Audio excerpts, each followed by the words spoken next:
Hello guys, in today's video I will be showing you how to fix Mobile Legends network error problem. So the answer is easy. Just go to the settings and then scroll down to the apps section and then go to the search and search Mobile Legends and then go to the storage, and here you will find this clear cache option. Click on it.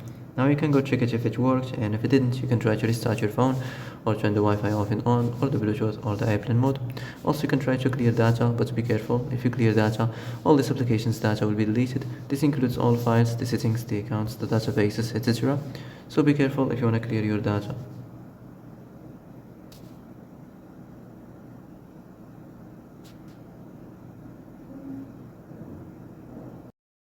And that's it for today's video. I hope this is the answer you've been looking for.